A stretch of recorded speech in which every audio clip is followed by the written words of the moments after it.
never cut yourself short in relation to a quote, because there's nothing worse than turning up to a job where you've underquoted. When you do quote, I've always found that always give yourself a little bit of wriggle room in relation to things that are unknown. For example, you may go to a job and you think, oh, I'll be able to do that myself. But when you get there, you go, no, I actually need somebody to assist me with this. There's more here than what I think. And so you've allowed that into the quote as well. Your gym's mowing. So therefore, that gives you a little bit of premium as well. I very rarely ever quote on an hourly rate. So today I'm joined by Jason from Jim's Mowing and Garden Care in Blackmans Bay and Tassie. You've just done your 10 years with us, Jason. And what happens is Jim's group CEO, Jim Penman, calls people on 10, 15, 20, 25-year anniversary, and he emails me through people who he think would be making good interviews. And he said, you'd be a fantastic one to interview because of your success. And he just enjoyed having a chat with you. So thank you very much for giving up your time today. And we appreciate you coming on.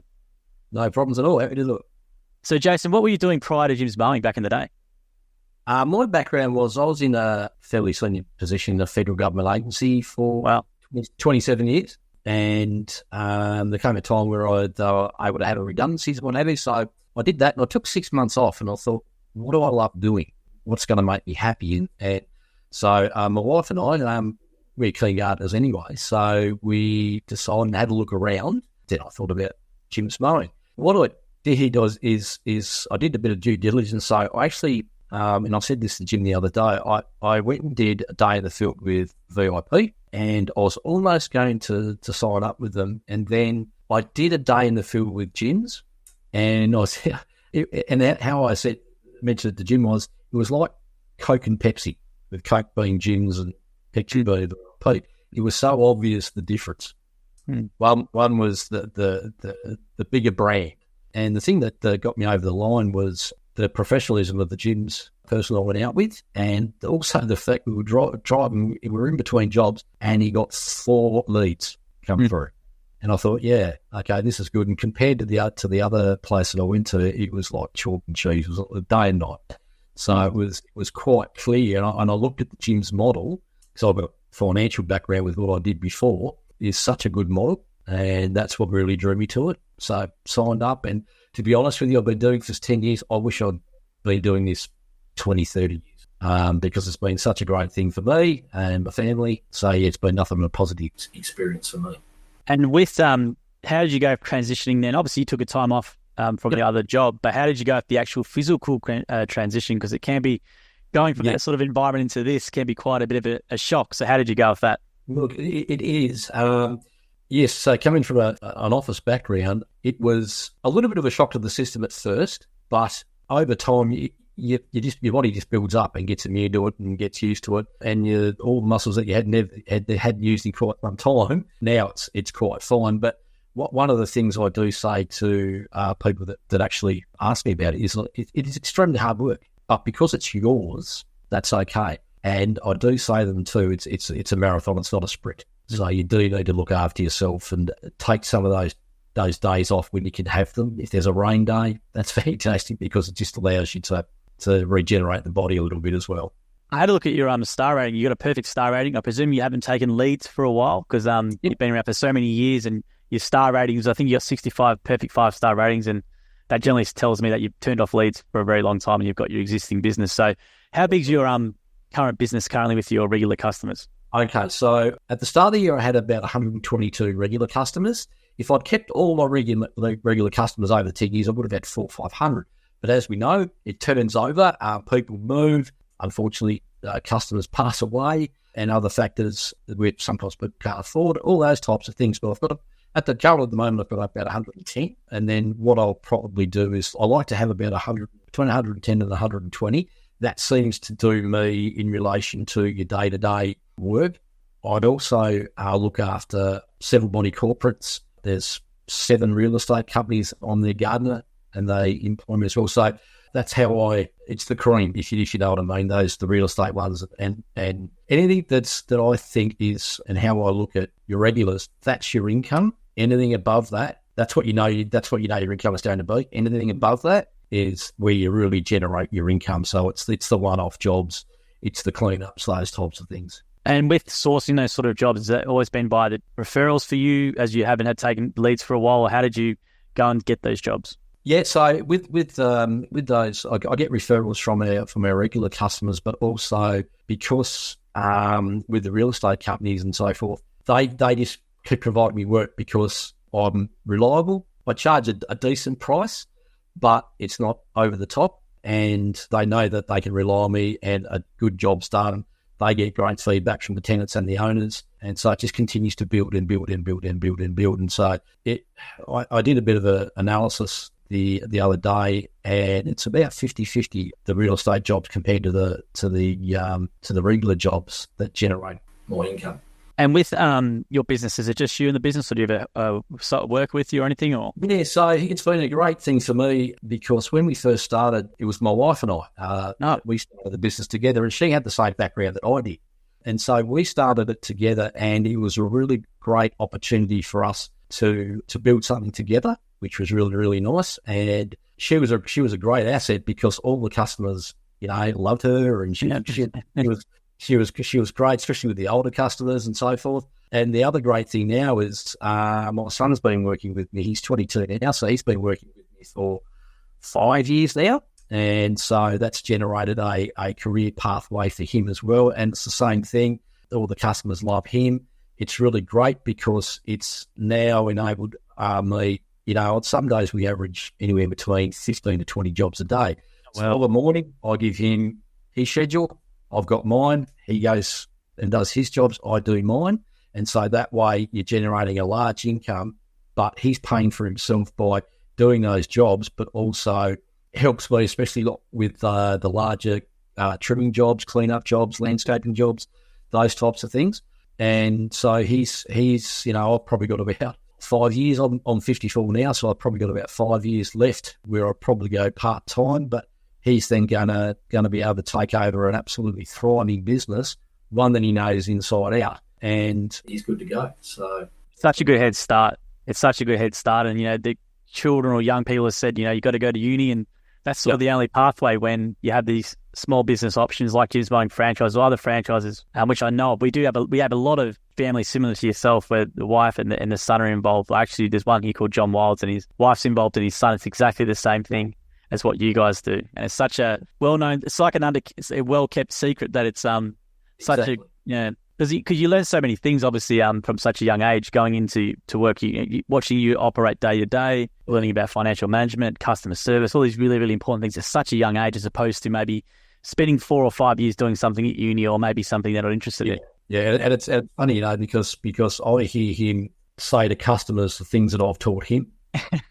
So that's been a really good thing as well. And the days when we do work together, I'll talk about the business and just give you learnings in relation to, okay, what do you reckon this when we go to do this job? I want you to have a look and tell me what you think it's worth, given the things that you've learned over the journey. And most of the time he comes back, it's pretty close. So we just got to then enable him when he goes out on his own to be able to do it with some confidence, because a lot of people, they go on quote, they have no idea, and they forget things that they've got to incorporate into the quote as well. And when I do quote, I tell him what I've quoted and the reasons why.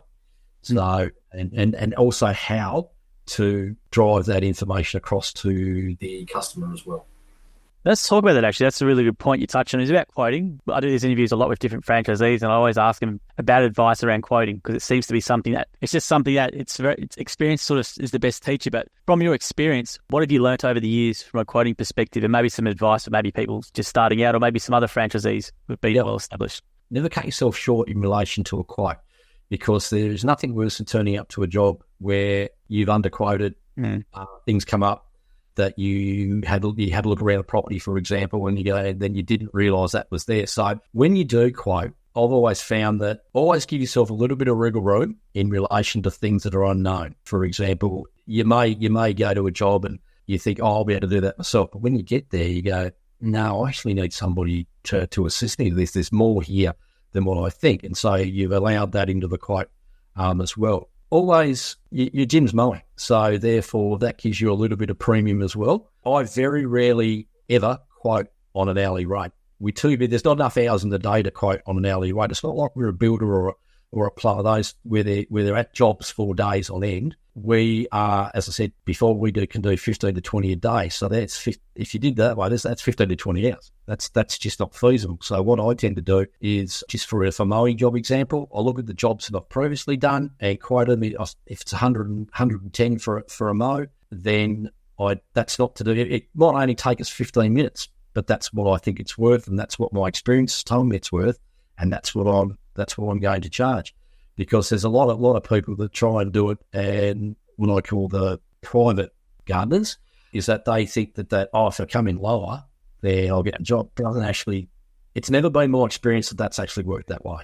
So I'm always happy to quote a premium price, and that's always, in my experience, has always been extremely successful. How do you sell that to the customers? And is there something maybe you're doing differently, or are you taking extra time to go through everything you'll do for them for the value of it, or how do you do it? Yeah, I'll go through it, and because they say, can you chop that branch down? I said, yeah, I can do that for you. It's going to be this, because I said, you wait till I get that branch on the ground, then you'll see how big it is and how much green waste is there. And I said, it doesn't finish when we leave your driveway. We then have to go and dispose of that, and there's tip fees, and there's the time to take it and then come back, and all those different types of things. So, and I've never really had anybody go, I've had a few people say, that's a bit more than I expected, but then I explain why. And then once you explain why, they get it, because they don't know, and you don't expect them to know. And so that's why you give them the information, and that 9.5 times out of 10, they go, okay, now I understand, that's fine. And if they do want to haggle, then to be honest with you, I can haggle a little bit, but not a lot, because we're so busy as it is. So I don't need to do that, if you know what I mean. Once you become established, you don't need to do those things. You know what you're worth, and you know what. And something that always people have got to realise. So, for example, you're doing a mowing job, it's a regular. So if it's 110, but it's a fairly small area. But you got to think in spring how thick it's going to be, how much more long it's going to take you. If you do catch, you've got to get rid of that. There's wet, heavy grass in the back of your trailer that's going to cost more when you go down to get rid of it. It's all those little things. Yes, it might be during winter that you can zip around it really, really quick, but you then got to think in the growing seasons, it's going to be thick, it's going to be wet, it's going to be horrid to do. So you got to think the whole year round when you quote. That's a great point. And do you want to just maybe provide some more information around those little things that people might miss or not take into consideration when it comes to the numbers? Because Damien Bush, I interviewed yesterday, said Jason's the numbers man. So I want to ask you about your numbers and just what are those maybe little costly things that, let's say, Jim's mowing franchisees or just gardening contractors in general don't take into account that they should, that maybe you do? Okay, so there's, for example, if it's a garden cleaner, what's access like? Is it going to be an absolute nightmare to get into? So I put a cost on that, because it's costing me time and effort to do those types of things. Are you going to be up a ladder? Are you going to be using chainsaws? If I'm up a ladder, there's a risk there. So there's a risk price to that. Same with chainsaws. If you're doing those types of things, that's not the same as standing on the ground using a heat trimmer and doing that. There's an elevated risk to that as well. So therefore, and it's hard work being up a ladder, especially with the power saws. And so, you're using your body, you're using your expertise, you're using all these things. So therefore, you need to price accordingly. And it's got to be a price that you're comfortable to go and do that job. If it's a big job, it's a hard job to do. And as I said, there's nothing worse than going and doing a job where you've underquoted, where you're working so hard that you halfway through thinking, I am not making what I need to make out of this. Because the other thing too is, have a look at how much green waste there's going to be. And as a lot of franchisees know, when you're trimming, the trimming's almost the easiest part. It's the picker. That's the time-consuming part. And it may well be, you've got to try and calculate, is it going to be one trip, or is it going to be multiple trips to the tip? And what are those fees going to be? So you've got to add all these things in as you go along. But mowing's pretty easy. I think if you go, okay, what I tend to do is if it's say it's $100 for a mow, I'm going to do that between 2 and 3 weekly, depending on the time of year. Then I'll do a quick calculation in my head and go, okay, that's going to be $1,800 for the year for this particular job. Do I think that's enough? And if it is, fantastic. And if not, then it might be 105. And what I tend to do also is during the year, so I go, half of my customers, I'll put up $5 each year. And then the following year, the other half, I'll put up $5 each year. So you calculate that, you're giving yourself a $5,000, $10,000 pay rise without doing anything. And in fact, I can't remember a person saying, "Oh, let's go up $5." It's part of their budget. If you're there regularly and you do it, it becomes part of their daily budget. It's like when they go to work and they buy coffees at work. It's just they do it, and it becomes part of their budget. And it's not $5. If somebody's going to quibble over $5, then do I really want you as a customer? Exactly right. And I was going to say as well, with equipment over the years, you would have used a lot of different brands and setups and tried some things. So what's your current equipment setup? And do you want to explain philosophy behind that? Sure. So I have two of everything. So for me, when I go out, so my son goes one way, I go to the other. He's got two of everything. I've got two of everything. Purely because there is nothing worse, and I learned this very early on in the piece, there is nothing worse than your equipment breaking down and you don't have a backup. So you have two of everything. Also, it helps with wear. They're not going to wear out as fast. And so I use steel. I've always used steel. And I found that's like most people, I mean, it's a well-known brand. You can get things serviced. You can get things, parts and accessories, what have you. So I tend to stick with the steel stuff and mass-bought mowers.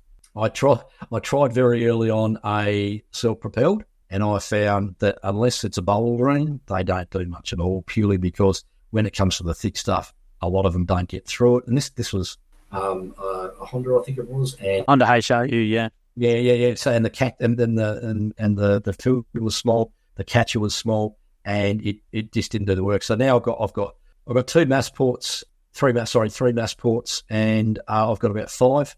I never throw them away because you can use them as spare parts. The same with all the combis. So I always use combis, so you can interchange edge trimmers, pole cutters, and your brush cutters, and it's a lot easier that way. And I use the steel stuff, so that's what I found. Bump head feeds, I use those instead of the auto cuts. Just doesn't have a wide enough nylon on it for me. I like to have a fairly wide, not because it just gets you through the job quicker. And I've got a mass ball ride on as well. Mass ball ride on, okay. I haven't really seen many of those, so mass ball ride on. Do you want to talk about that? Yeah, mass ball truck to ride on. It's just a basic setup. I try not to do many of the ride on work purely because down here is you never know what you're going to, and if it's a somewhere where you've never been before, you've really got to walk the ground first to see if there's any impediments there, any snakes in the ground you've only got to go over a rock and it does your fan belt, then your mower's in the middle of a paddock and so forth. So I do two or three that I use it for, and it's paid for itself ages ago, so it's all good now. But yeah, I tend to use the push mowers. And I was going to say as well, with your business, how do you optimize it? Like, are you looking every quarter at numbers, or are you looking at clients and profitability? How do you optimize your business? You sound like you've got a really good business sense and you're always looking at ways to improve what you do in your business. So what are the things maybe you're doing? Maybe just outline for franchisees maybe some things that you do that might be good for them to do in their business. Okay, so just simply, it's about cash flow. So every night I come home and I send my invoices out. I don't wait to the end of the week or anything like that. I send them out every single the day that they're done is when the invoice goes out. What I then tend to do is then all the emails that come through for jobs from real estate, texts from customers saying you can do this, then I'll go into my schedule, I'll look out and see where I can put them in. And then what I'll do is, because I keep a spreadsheet of the jobs that I've done, the income for that particular month, the expenses for that particular month, but I've got that over about a 10-year period. And so I've actually got analysis on what are the busy months, what's historically been the busy months. Because down here in Tassie, what I've noticed is over the last 5 years now, we're getting 6 months of spring weather. We get about 4 months of autumn weather, 1 month of really hot weather, and 1 month of really cold weather. That's just our climate down here. So, and we've had secondary springs, if you like, in May. And so that then looks at, so I'm not going to cut on, if I'm doing everyone every 2 weeks or 3 weeks, I'm not going to drop them back to every 4 until June. So there's generating more income too. So, and a lot of the time, I used to drop people back, but then I went through a phase where I'm going to test this and I'm going to actually not drop people, saying, if you're doing them every fortnight or 3 weeks in the growing seasons, just continue that through all the way. And I haven't had anybody say, oh, can you take it out to a month or anything like that. So it as I said, it becomes part of their spend, if you like, their budgetary spend of $100 every 3 weeks for Jim's Mowing. Or that if it goes up $5, say what's $105. And so I've been able to generate more income by doing that than actually going back and doing it and doing the changing it back from 3 to 4 or 2 to 3. And it's actually worked. So that's something that I do as well. The other thing I do is I'll graph it out and just see how am I going against, if I'm expecting to make X, then what was that like last year or the year before? How am I going in relation to the average? And so that kind of gives you an idea of how you're going. And each year, my profit has gone, each year's increased, each single year. It's gone up and up and up. And that's that's me not having put any new leads on for probably, I may have put on 2 or 3 over the last 4 years, I'd say, because I've been able to keep the customers that you've got through reliability. And that's something that I really preach. Show up, be reliable.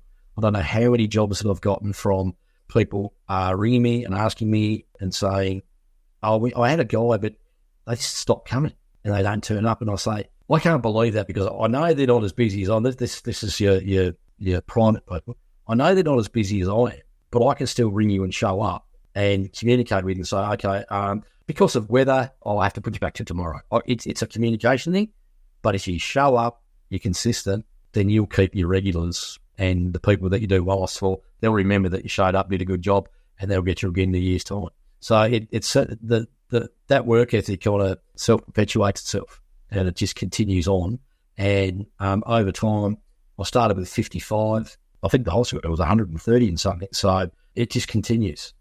It just continues, picks up. And it gets to a stage where you go, okay, there's only so much I can do in spring. There's only so many hours in the day I can do in spring. So you've got to also manage that as well. Because I don't know. A couple of my mates have brought into franchises, and I'll ring up and say, how you going in spring? Don't forget. Take a day off if you can. It's going to be there. Make sure you look after yourself because it's one of those things that if you're tired and you're mentally tired through, you come home after being physically tired, then you got to work on the business. You just got to take those times as well. Absolutely. And you mentioned before about your year-on-year profitability increasing each year. Now, what would you put that down to? Is that just due to becoming more efficient? You've got your son involved, or what would you put that down every year to that? Okay, so I put it down to more and more work coming through the real estates. So once they see you do a good job, they will use you. They are hanging out for reliable, good gardeners. And again, they say, oh, we used to have this guy and he never turned up or he did a crappy job or what have you. And I have those jobs. I mean, probably 30% of my regulars are real estate regulars. So again, that just builds your business as well. And the other profitability is, yes, it's don't overspend on, make sure you've got all the equipment that you need and that you should have, but you don't need to get a mower every year. I mean, my mowers, they do probably 900,000 mows each a year, but I look after them. I maintain the gear. That's something that every Friday afternoon or Saturday, I will maintain my gear, and very, very rarely does it ever break down. Very rarely. Sometimes just it's a little bit of wear and tear, but it's not because it hasn't been looked after. They're just blowing out the air filters, making sure that there's, you change your oil, you change your blades on your mowers, all those types of things. Make sure that you've got the right mix of fuel, those types of things. And so that's enabled me to not spend a whole heap on equipment maintenance, have to take it to the steel shop. But little things like increasing your prices each year. Things go up, I mean, just as an example, just workers' comp insurance for my son. It's $4,500, $5,000 a year. And that goes up each year. So all your business expenses go up. You've got to bear that because you're doing it for that customer. So they've got to take on some of that responsibility as well. So and it doesn't need to be much. It's $5. As I said, there's $5,000, $10,000 a year that you've increased your income. And also, when I do set the prices, and I learnt this very early on, one of the franchisees I bought it off, it was extremely underpriced. And it took me some years to get it up to where it should be. So that I learned from very early on that you set a decent price, a good price, something that you're happy with, and then that will only go up. No, that's some really good advice. And I was going to say, you've been in business for 10 years and not many businesses get to a 10-year mark. So from what I can get the sense of, and I thought people listening and watching will be, you're obviously ultra consistent in what you do. So every day you collect your data, you put your data in the spreadsheet, which I think is fantastic because you've got so much data and you've already increased profitability just by looking at your data, which all franchisees, I think, should do. It's a fantastic bit of advice, but obviously invoicing. But it just sounds like to me it's ultra consistent, discipline, and the reliability factor, which has been the main sort of things. Would you say that's the main thing for your success, or is there something else? No, I think that's it. And also the fact that, and I've drilled this into my young bloke as well, is like if somebody came around to my elderly dad's place, would I be happy with that job? Have I done everything I can not to have that person call me to come back because I didn't do something? It's all those types of things. And I try not to, when you go on quote and you look at jobs, I'll go and take photos of everything they've got to do because sometimes there's a 3 week, 4 week wait to where I can get to it because of all the other jobs that have backed up. So I've got that information there. So the night before that I'm going to go do that job, I'll go through those photos again and say, oh yeah, that's right. I need this ladder. And really thinking about those jobs you've got to do, the one-offs where, I mean, most people will learn that if you do your regulars all the time, you'll know that place inside out better than what they do. And, whereas if you go and do one-off jobs, you've got to have the right equipment with you, such as ladders. Do I have all my pole saws? Do I have everything that I can possibly think about? So it's about thinking about what you're going to be doing. So you're not thinking about it when you're there. It's like, I already know what I'm going to do. And then doing that in a logical way. So going around the property and saying if it's way down there, I'll go to back my trailer up into there, cut it, put all that in the trailer, see where I am in relation to how much more I can fit in the trailer, start cutting it. So for me, it's about time management as well. It generally works out that I'll start work at about 8:30 with 15 to 20 jobs between the two of us. We're done by about probably 2:30, 3 o'clock. Wow. Yeah. And is that due to your route optimization as well, just getting... Yeah. Yeah, sorry, that's a very good point. The other thing too is yes, you schedule your jobs around the same areas, so you're not going back and forth. So I have, for the people down in Tassie who are listening to this, I've got a certain amount of jobs on the Eastern Shore. It's not that I've sought those jobs; they just came with looking after some of the body corporates that I look after and some of the real estate ones. So that's a day for me out in that particular part of the world. Same out in the northern suburbs. It's nowhere near where I am, but I'm lucky enough that of the majority of my customers are around 5K, 7K of my house. So it's really good. And so about 2015, there was a guy that looked after around a suburb down here, but he lived quite a ways away. And then when I brought into the franchise, I had people around where he lived. And so I was spending too much time, and we were both spending too much time. So we actually sat down and said, do you want to do a customer swap? And so he got all the customers that I had, and it worked out to be exactly the same, monetary-wise. All the customers where he lived, I got his customers where I lived, and that way, that's why we can get, finish at 8, start at 8:30, finish at 2:30, 3 o'clock. But as I said, we've done 15, 20 jobs. So I can't stress enough. When you're in the car, you're not making any money. So let's say that's if you can schedule yourself so you're around the same areas, then you're going to be more time efficient, and which enables you to be able to get more jobs done. Absolutely. It sounds like it's a simple thing, but I know from a fact a lot of franchisees probably need to do a little bit better because we have people buy a territory in somewhere else and they're going back and forth and yes, not trying to build that local business. But that's obviously the key to increasing profitability really easy. It says how many jobs can you get close to home? So you're not driving around the city and yeah, absolutely, yeah, and it is, and one of the things that I do look at, and there's some areas that I won't go near purely because access is an absolute nightmare. Very thin streets, you can't actually turn your trailer without hitting the car, so it becomes a bit of a nightmare. So that's something that to consider as well. Is that don't do jobs in areas where it's extremely difficult and you're going to turn up. It's pot luck if you turn up and there's no park out the front. And so you've wasted time going there. So think about access and all those types of things when researching your jobs as well. That's a really good point. It's sort of slowly creeping into Melbourne. We have obviously the trailer here, but a lot of franchisees are starting to buy the ute with the the canopy on the back, just because it's getting harder and harder, especially in some of the inner cities to do it. I know that a lot of the Sydney guys will have the vans, and in Auckland they had the vans as well, just because of the access issue. And I think it's something that it's great to have the trainer on the ute if you can have it, but a lot of places now are just getting way more harder to get access, and it's a really good point for people to consider. Yeah, but it's one of those things. My son says, "Dad, can we get a truck?" So that's and that because she could just turn that like you should have to use it. So there's always that option as well. Yeah, my trailer is to look at other vehicles to make it easy for yourself. If your territory is in one of those areas where access is a problem, that is something that you probably need to look at. Absolutely. Now, over the 10 years, Jason, what's kept you with Jim's Mowing? Because obviously you're very capable, you've got a really good business, and people might be saying, well, why don't you go independent, or why don't you do your own thing? So why do you keep you with Jim's for 10 years? I love what I do. I really love the Jim's ethos in relation to be reliable, do a good job. But it's pretty simple. They're pretty simple things. And also, it's the Jim's brand. So say for example, I lost a whole heap of customers for whatever reason, a whole heap of people who either moved or did whatever. I know that I can then put leads on, and they'll come swinging through. Not so much in the slower times. You'll get some, but it's in the springs. And one of the things that used to drive me nuts was the unserviced leads, because I'm thinking people are ringing up and we can't service them. And it's which it shows it's a good thing, because people are busy. That's what it shows to me, that people are busy. Our franchisees have got more than enough work. But there was also an issue, that I saw was probably not good for the brand.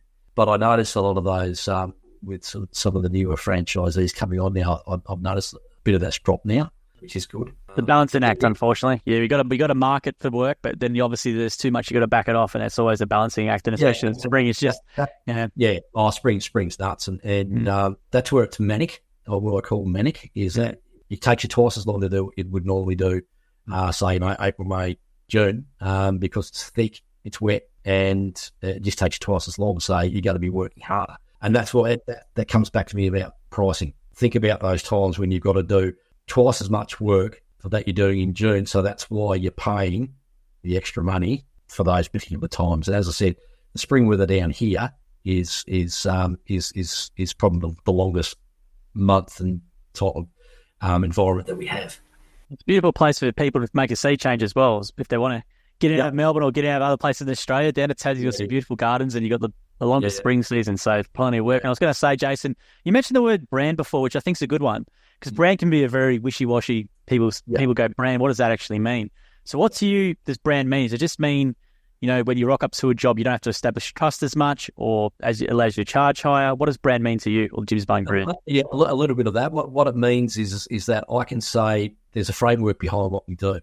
If you're not happy, you can call somebody about it. When people ring up and first you type in for gardening or mowing, Jim's comes up. It's a well-known brand. It's a trusted brand. And I mean, I think long-term as well. So when my son takes over, he's taking over a brand that's well-known as well. But it's also, we have police checks. We're good people that have got these franchises. And that's one of the things I always bring up too when I'm talking to customers. It's like some of the people the private people, they turn up, and I wouldn't want them at my place. I wouldn't want them at my parents' place. We turn up with the uniform on, and it's just that brand knowledge that I think gets us over the line a lot of the time. Absolutely. And people, you're taking advantage when you come into the brand now, if you're a new franchisee, of all the jobs that have been done prior to you and the goodwill that's been accumulated into there by your business, for example, for 10 years, and all the other Jim's Mowing franchisees in Tassie's, you're coming in at that point where you've already got. It's always a great point to come in now, because you've got all that goodwill that's been done by you guys doing a great job before. And it's sort of funny. There's always an independent versus sort of Jim's Mowing thing. And the stuff that you're saying is sometimes what they say reverse about us. And I do find it hard to believe with our systems. But obviously there's a lot of good independents out there. But we obviously know there's a lot of... there are, yeah. There's not a good... But my feedback has been that there's less and less good ones. I think a lot of people... Especially now the pandemic, business increased that much over, and it was like it was almost recession-proof, because people they didn't, instead of spending money on holidays, they spent it on their gardens, and then I noticed a lot of independents, I call them, a lot of independents start it up and they think it's quite easy, but then they realise it's not. And then because you're doing this type of business, to make money out of it, you've got to have a solid base of customers. And you've got to build that.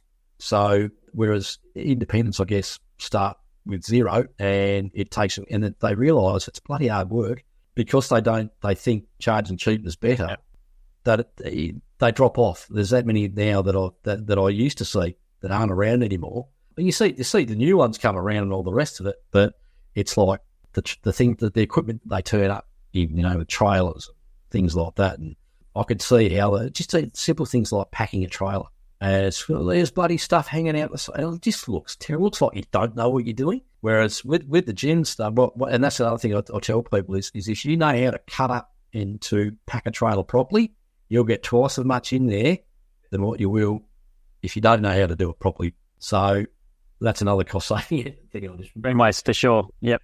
I was going to say, over the years then, Jason, what's maybe the biggest job you've done? Has there been some sort of one-off jobs which were pretty big to do, or what have you done? Yeah, a few landscaping ones that have been quite big, a couple of really large cleanups at a couple of homesteads. Probably some of the bigger jobs that I've done are just major cleanups of houses where they're going to sell it, rent it, and somebody's passed away.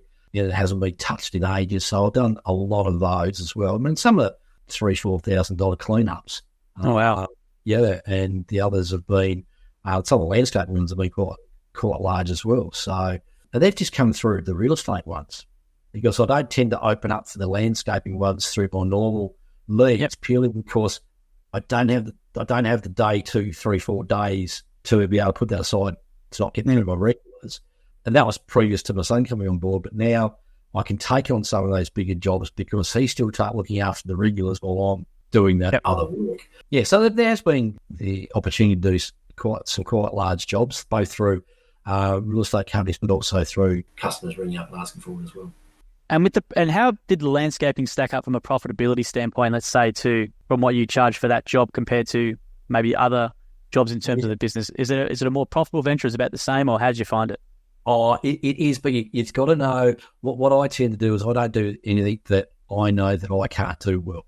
Yep. So if it's massive retaining walls, if it's things where there's a speciality to it, I won't touch. I can put people in, and that's something I do too. Is I can put people in contact with people. Same with trees. I won't touch anything that I can't reach with my 7-step ladder. Then I know arborists that can come and do it. And what you can do is you can give the arborist the job, but you can also put your whack on the wood as well for getting the arborist. There's another opportunity to make money. But yeah, the landscaping can be good. You just got to be very aware of price, putting a buffer in there because you might quote on it at a particular time. Landscape costs, but I know down here, landscape costs go up sometimes every month. So therefore you need to put in that 20% buffer for your material costs. Then you're going to need maybe somebody with a bobcat and an excavator, but you've got to be able to tell them what you need. So unless you're comfortable doing those things and have some experience in them, then just be careful because you can make an absolute mess for yourself if it's not done properly. But yeah, it can be quite profitable. So I was going to say as well, you have to say any figures or anything, but profitability financially over the years, have you been happy with what the business has been able to generate for you? Absolutely. After making senior government, probably making 3 times that. Oh wow!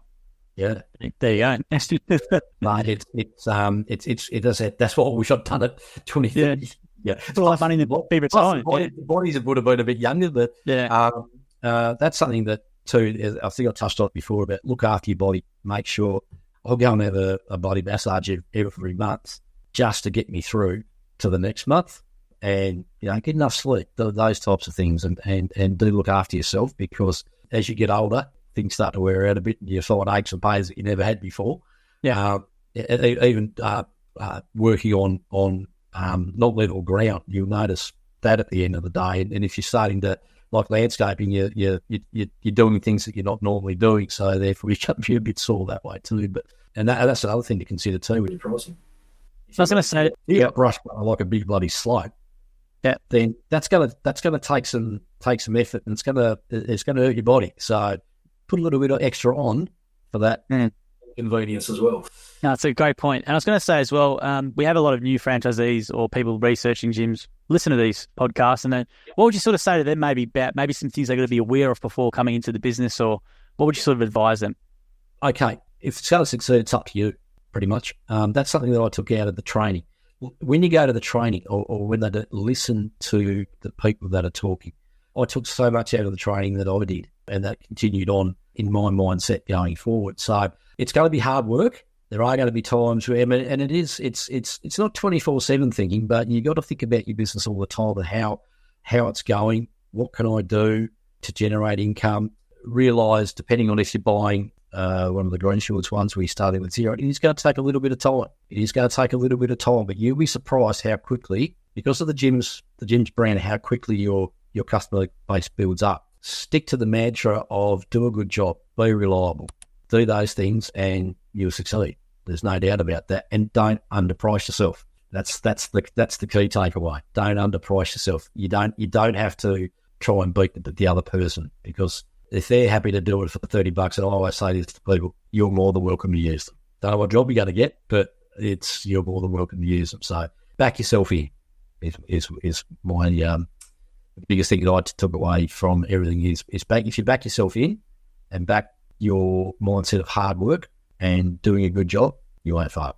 That's perfect. And we'll end it there, Jason. Thank you very much for your time today on the podcast. I'm really glad to spoke with you. Jim said you'd be a great person to interview, and Damien Bush had nothing but great words to say about you and your business and what you've done. And well, from talking to you, it's amazing. You've got a fantastic business mindset. So well done on what you've done and made it into a truly family business. It's amazing. So well done on your journey and all that sort of stuff. And hopefully we can check in maybe in 10 years' time, or maybe you might be retired, or maybe we can check with your son who takes over later on.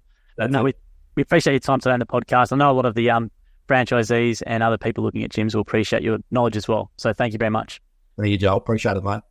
Thank you for listening to the episode of the More Than Just Mowing podcast by Jim's Mowing. If you do need help with your local gardening expert, please give us a call at 131 546 for Australia, 0800 454 654 for New Zealand, or head to jimsmowing.com.au or jimsmowing.co.nz. If you liked what you heard, please make sure you leave us a review as well, wherever you consume your podcast. We appreciate your support. And until next episode, we hope you have a great week.